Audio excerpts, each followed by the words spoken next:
Oke anak-anak, kita lanjut materi yang kemarin. Kemarin kita belajar tentang proses pembentukan sel. Nah, kan kemarin kita udah belajar proses pembentukan sel itu ada dua cara. Ada yang mitosis sama meiosis. Nah, sekarang kita masih sama sebenarnya tentang proses pembentukan sel, tapi lebih tepatnya ke proses pembentukan sel sperma dengan sel telur. Ya, kita mulai aja. Tahapan pembentukan sel sperma dan sel ovum. Jadi sebelum masuk ke tahapannya, kalian harus tahu beberapa hal dulu. Yang pertama, kita ini sebagai manusia, sebagai makhluk hidup, itu pasti di dalam tubuh kita, di dalam sel kita itu ada yang namanya kromosom. Nah, sekarang kromosom itu kan kemarin kita udah belajar fungsinya untuk kepuasan sifat, baik itu secara fisik ataupun sifat kamu. Misalnya rambutmu lurus atau keriting, ngikutin ayah apa ibu, matamu besar atau kecil, ngikutin ayah atau ibu, dan lain sebagainya. Nah, itu ditentukan oleh kromosom, yaitu sebagai kepuasan sifat. Nah, sekarang jumlah, untuk kromosom itu masing-masing makhluk hidup itu mempunyai jumlah yang beda-beda. Artinya gini, manusia jumlah kromosomnya beda sama tikus, manusia beda jumlah kromosomnya sama jerapah, manusia beda jumlah kromosomnya sama monyet gitu. Jadi beda-beda. Untuk jumlah kromosom manusia itu sendiri itu ada 46 buah. Ya, ada 46 buah. Nah, jadi selain yang harus kamu tahu itu adalah jumlah kromosom, yang harus kamu tahu yang kedua itu adalah nanti kamu akan mengenal atau kamu akan mendengar yang namanya diploid. Istilah-istilah diploid atau lambangnya 2N. Nah, diploid itu apa? Suatu sel di mana kromosomnya berpasangan, jumlahnya ada 46 buah lengkap. Kromosomnya berpasangan. Ya, jadi bukan cuma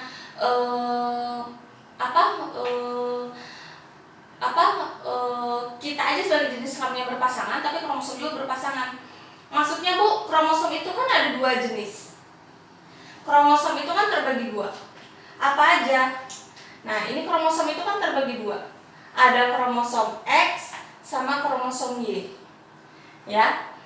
Nah, kalau misalnya dia berpasangan, si kromosom X ini nanti ada temennya. Bisa XX atau XY. Di mana XX sama XY ini menentukan jenis kelamin. Misal, XX itu adalah jenis kelamin untuk perempuan. XX itu adalah jenis kelamin untuk perempuan. Sedangkan XY itu adalah jenis kelamin untuk laki-laki. Ya. Jadi kromosom itu ada dua jenis, ada kromosom X sama kromosom Y. Nah, kalau yang Y ini temennya siapa Bu? Temennya ya cuma si X aja. Nah, gitu. Ya. Oke. Nah, terus jadi kalau untuk diploid itu kromosom 46 buah itu jadi lengkap. Kromosom itu berpasangan, jumlahnya ada 46 gitu. Lengkap XY gitu. Tergantung laki-laki. Kalau laki-laki berarti XY, kalau ibu karena perempuan berarti kromosom di dalam tubuh ibu itu XX gitu. Oke. Nah, ini haploid, suatu sel di mana kromosomnya tidak berpasangan atau jumlahnya setengahnya ini, 23 buah. Berarti dia kromosomnya salah satu. Kromosomnya itu X atau Y gitu. Ya, kromosom itu kromosom X atau kromosom Y. Jadi salah satu, makanya jumlahnya 23. Paham nggak? Kita contoh lagi. Gini. Andaikan ini misalnya ini sel sperma. Ini sel telur. Nah, ini kan namanya sel sperma, ini namanya sel telur. Masing-masing sel itu kan dia bawa kromosom. Ya. Kalau kromosomnya kalau misalnya sel sperma itu di dalam sel ini kromosomnya itu pasti kromosomnya Y, tidak mungkin X. Sedangkan kalau bisa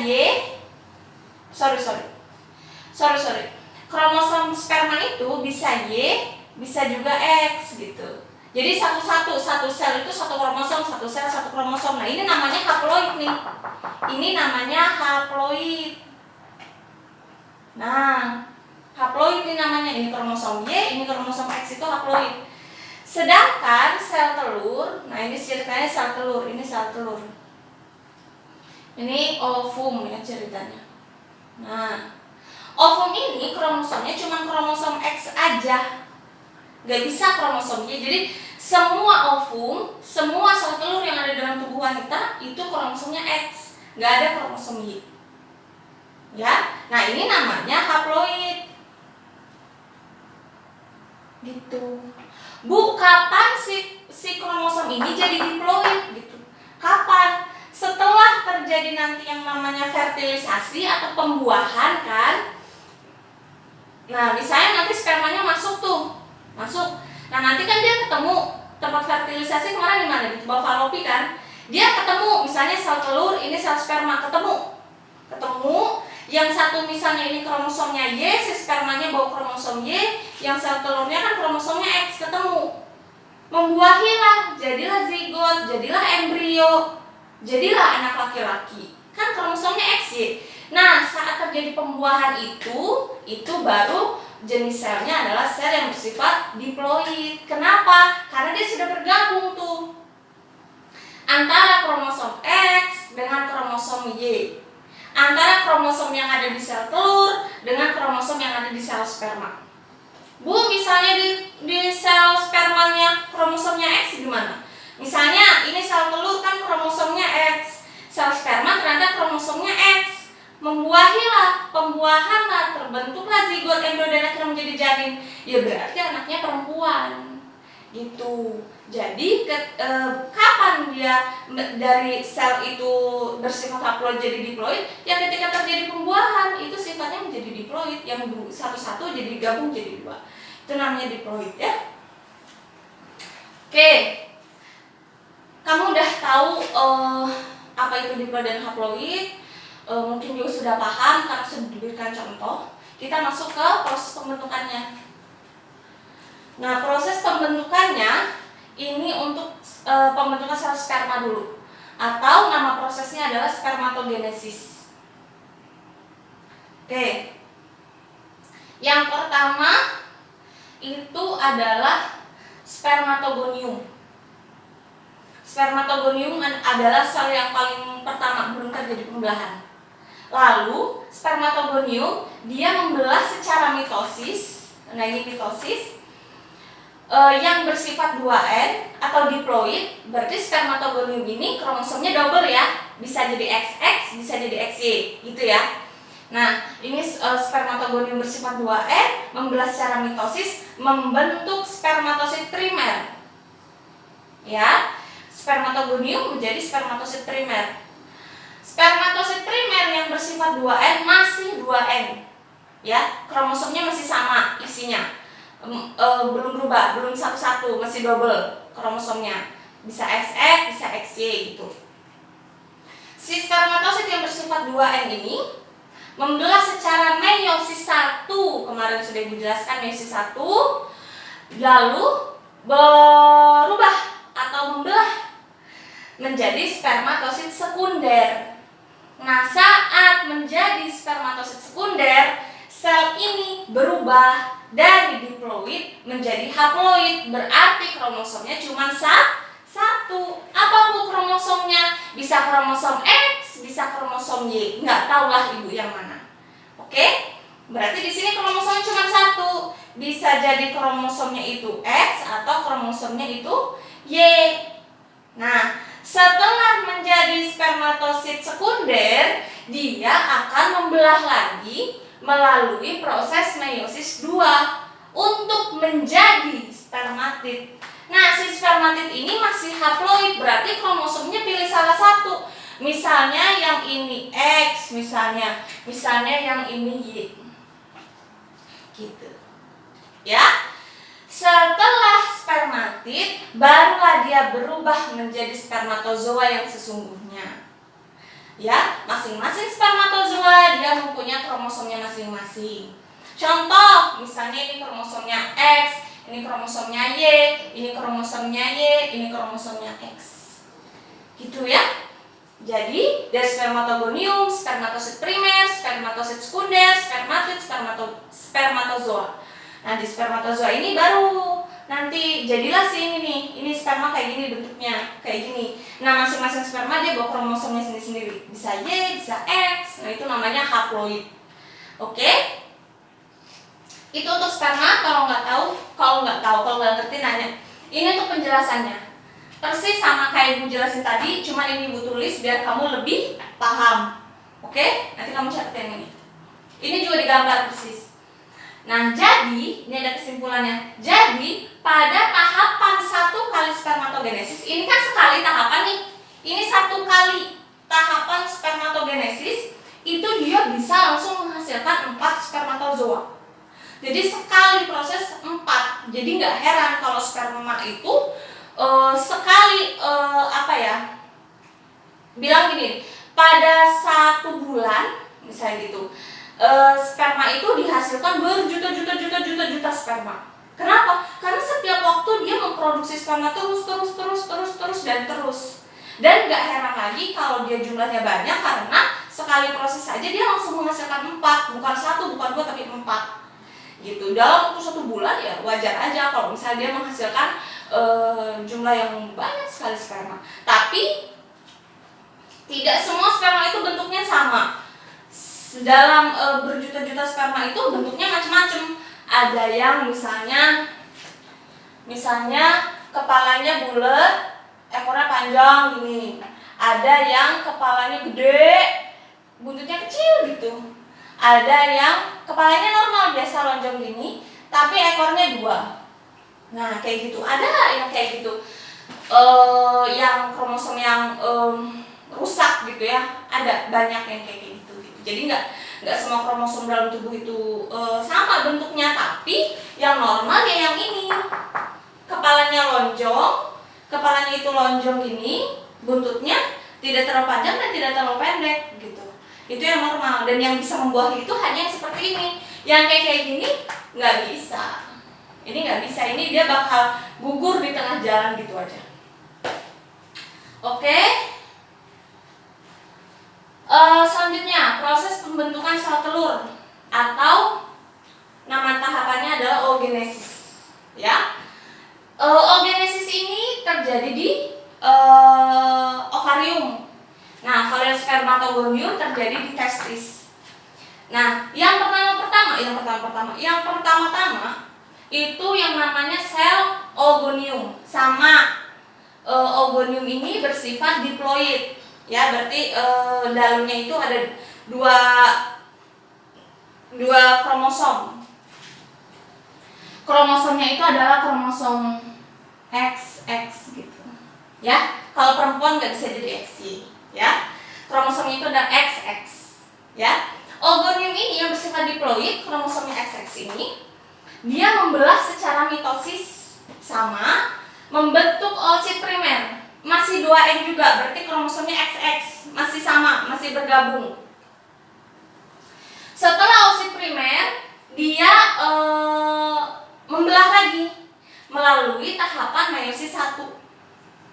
Meiosis 1 untuk membentuk yang namanya oosit sekunder nih. 1 oosit primer dia menghasilkan 2 oosit sekunder. Nih, ini 1 kan oosit primer. Nah, ini 1. Ini 1. Dia menghasilkan 2 oosit sekunder, 2 oosit sekunder gitu. Setelah oosit sekunder, nah di oosit sekunder ini kromosomnya sudah bersifat haploid atau kromosomnya 1X doang, tidak berpasangan. Berarti di sini kromosomnya cuma kromosom X saja gitu. Ya, kromosomnya 1X doang. Nah, di situ, ini kan ada 4 oosit sekundernya kan? 1, 2, 3, 4. 3 di antaranya itu adalah